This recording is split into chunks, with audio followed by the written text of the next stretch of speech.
Hello guys and welcome to the YouTube channel of legal edge after college. मैं हूं राज and आज की video में हम डिस्कस करने वाले हैं AIB 21 के बारे में, जो कि स्केड्यूल्ड है आपके जून 2026 में। तो दो मेजर रीजंस हैं कि आज की वीडियो में हम AIB 21 के बारे में डिस्कस करने वाले हैं। तो सबसे पहला तो रीजन ये है कि already bar council of India के द्वारा टेंटेटिव डेट्स जारी कर दी गई हैं कि कब से आपका फॉर्म फिलअप स्टार्ट होगा, कब आपका एग्जाम होगा।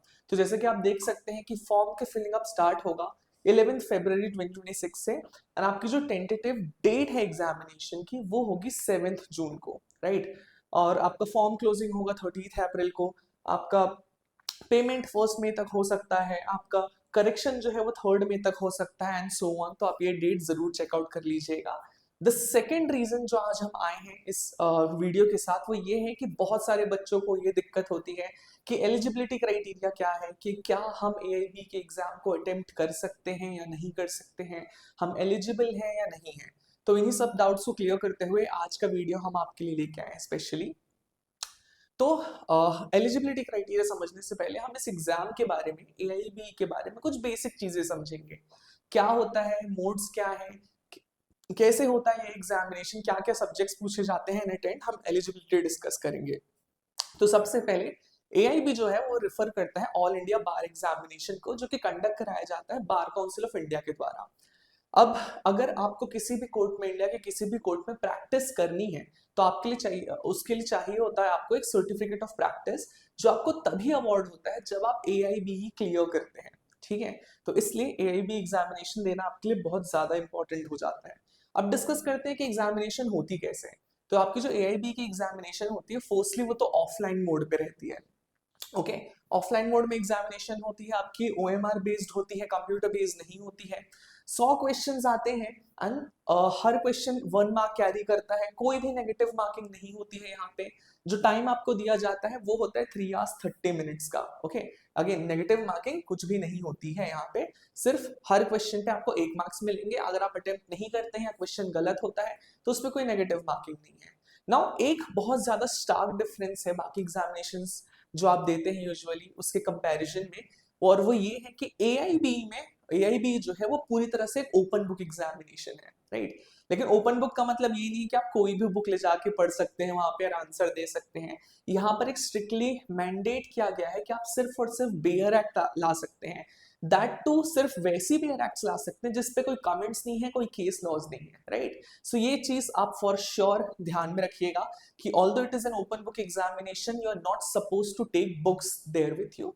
You are only supposed to carry bare acts जिसमें कोई कमेंट्स ना हो, ठीक है। तो ये आपका मेजर पैटर्न है AIB का कि एग्जामिनेशन कैसे होता है, मोड कैसे होता है। देन सब्जेक्ट्स डिस्कस कर लेते हैं।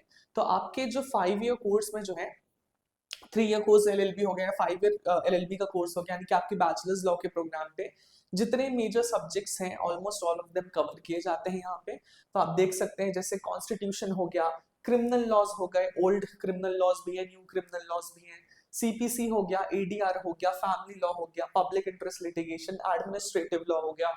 देन आपका professional ethics, companies law, environmental law, cyber law, labour industrial law, law of torts, motor vehicle act हो गया, कंज्यूमर प्रोटेक्शन लॉ हो गया, टैक्सेशन रिलेटेड लॉज हो गए, लॉ ऑफ कॉन्ट्रैक्ट हो गए, लैंड एक्विजिशन एक्ट हो गया, इंटेलेक्चुअल प्रॉपर्टी लॉज हो गए।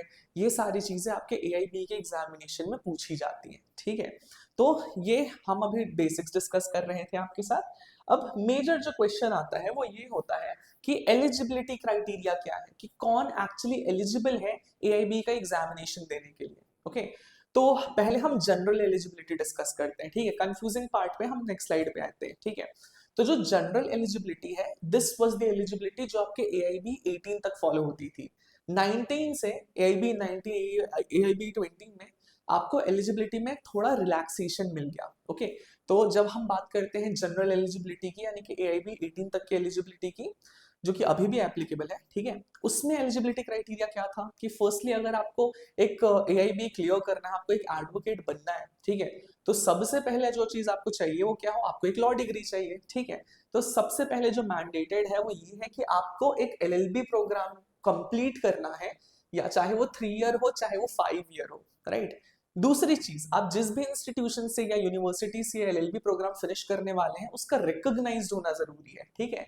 यानी कि आपकी यूनिवर्सिटी या आपका इंस्टीट्यूशन जो है उसको बीसीआई अप्रूव्ड होना चाहिए। ओके, देन इसके बाद जो आपको जनरल एलिजिबिलिटी थी वो ये थी कि आपने एक बार अगर लॉ एग्जामिनेशन क्रॉस कर ली है, आप अपने लॉ की डिग्री हासिल कर ली है, तो उसके बाद आपको एज एन एडवोकेट एनरोल होना है आपके स्टेट बार काउंसिल के साथ, राइट। तो ये बहुत बड़ी एलिजिबिलिटी हो जाती थी पहले के टाइम पे। अब इसमें काफी हद तक हमें रिलैक्सेशन मिल चुका है, ठीक है। तो मेजरली आपकी दो एलिजिबिलिटी हुआ करती थी। एक तो आपके हाथ में लॉ डिग्री होनी चाहिए किसी रिकॉग्नाइज्ड यूनिवर्सिटी या इंस्टीट्यूशन से, या और उसके अलावा आपको आपके स्टेट बार काउंसिल के साथ एनरोल्ड होना भी मैंडेटरी था, ठीक है। यहाँ पर एक एलिजिबिलिटी में अगर एज वाइज देखें तो एज वाइज यहाँ पर कोई अपर लिमिट नहीं दी गई है। ओके, आप यानी कि आप कोई अपर लिमिट नहीं दी गई, आप 30 के हैं, आप 40 के, आप 50 के हैं, तो भी आप एग्जामिनेशन में बैठ सकते हैं। आप एलिजिबल हैं एआईबी का एग्जामिनेशन देने के लिए। ओके, नाउ अब हम देखते हैं पैटर्न जो कि AIB 18 के बाद से फॉलो किया जा रहा है। ओके, यानी कि AIB 19 हो गया, AIB 20 हो गया, एंड अब AIB 21 में भी सेम पैटर्न फॉलो किया जाएगा जो रिलैक्सेशन की बात करता है, राइट। पहले आपको आपकी डिग्री हाथ में चाहिए होती थी, साथ में एनरोलमेंट भी चाहिए होता था, बट अब इस चीज में थोड़ा रिलैक्सेशन है, ठीक है। तो AIB 19 से हम देखते हैं यहाँ पे कि अब जो भी बच्चे हैं जो आपके फाइनल ईयर में पढ़ रहे हैं, जो कि अपने फाइनल सेमेस्टर में है, ओके, अगर 3 ईयर लॉ डिग्री है तो 6 सेमेस्टर में होंगे, अगर 5 ईयर लॉ डिग्री है तो 10 सेमेस्टर में होंगे, तो ऐसे बच्चे भी एलिजिबल हैं कि वो AIB का एग्जामिनेशन दे सके। लेकिन कंडीशन यहाँ पर ये एक है कि उनके किसी भी सब्जेक्ट में थ्रू आउट 6 ईयर्स और थ्रू आउट 6 सेमेस्टर्स और थ्रू आउट 10 सेमेस्टर्स कोई भी बैकलॉग नहीं होना चाहिए। ओके, तो ये चीज हमेशा ध्यान रखनी है आपको कि फर्स्टली किस लास्ट सेमेस्टर में पढ़ने वाले अगर आप बच्चे हैं, आप अभी भी कॉलेज में हैं, तो आप एलिजिबल हैं, बट मेक श्योर कि आपकी कोई बैकलॉग्स ना हो, ठीक है।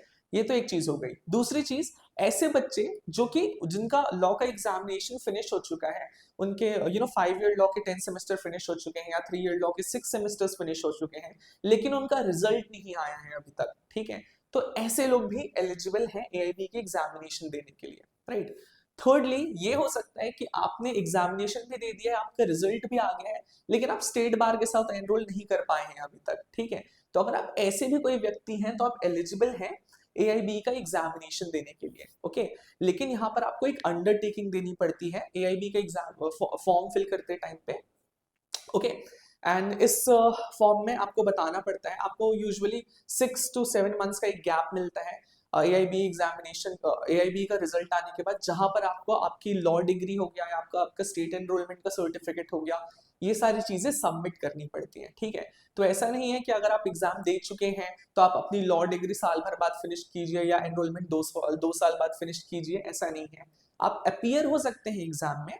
ओके, उसके बाद आपको एक अंडरटेकिंग देनी पड़ेगी कि आप 6 महीने के अंदर ये सारे डॉक्यूमेंट सबमिट करेंगे, आप अपना एनरोलमेंट सबमिट करेंगे, आप अपनी लॉ डिग्री सबमिट करेंगे, ठीक है। तो अगर आप ऐसे कोई भी व्यक्ति हैं जो कि अगर अपने फाइनल सेमेस्टर में है या एग्जाम दे चुके हैं और रिजल्ट नहीं आया है, या रिजल्ट आ चुका है लेकिन एनरोल नहीं हुआ है अभी तक, ठीक है, तो ऐसा कोई व्यक्ति भी AIB का एग्जामिनेशन दे सकता है, ठीक है। नाउ मैं आपसे एक बात ये बोलना चाहूंगा कि धीरे धीरे हम पैटर्न जैसे आप एनालाइज करेंगे तो आप समझेंगे कि दिन ब दिन साल दर साल जो है AIB का पैटर्न धीरे धीरे टफ होता जा रहा है। ओके, तो इट बिकम्स वेरी डिफिकल्ट ये समझना कि एग्जाम को एक्चुअली पढ़ना कैसे है, एग्जाम के लिए कैसे प्रिपेयर करना है। So for that particular reason हम आपके लिए स्पेशली लेके आए हैं हमारा AIB के लिए क्रैश कोर्स, जो कि आप एक्सेस कर सकते हैं हमारी वेबसाइट पे जाके under online courses law PG। उसके अंदर पे आप देखेंगे कि AIB लॉ का हमारे पास क्रैश कोर्स ऑलरेडी स्टार्ट हो चुका है। तो अगर आप कोई भी ऐसे व्यक्ति हैं जिसे नहीं पता है कि AIB के लिए कैसे पढ़ना स्टार्ट करना है, क्या करना है, क्या क्या चीजें पढ़नी है, तो I would highly recommend you all to check our crash course out. And इसके साथ ही आप देखेंगे कि हम स्पेशली हमारी YouTube ऑडियंस के लिए हमारे LEAC के सारे कोर्सेज पे एक 10% डिस्काउंट लेके आए हैं, जो कि आप अवेल कर सकते हैं इस कूपन कोड को यूज करके, राइट। सो अगर आप AIB का एग्जामिनेशन दे रहे हैं तो please do check out our crash course and you can use this coupon code as well, right. Now at end अगर आपको लॉ से रिलेटेड कोई भी क्वेरी है या आपको कम्युनिटी चाहिए अपनी बातें डिस्कस करने के लिए, तो I would again highly recommend you to check out our Telegram channel, Instagram channel and YouTube channel तो है ही। अगर आप AIB या किसी भी कोर्स में इंटरेस्टेड है हमारे, तो you can reach out to us at this number और you can mail to us at this particular email, right? So that will be all for today's video. Thank you so much guys. Please do like and subscribe. Thank you.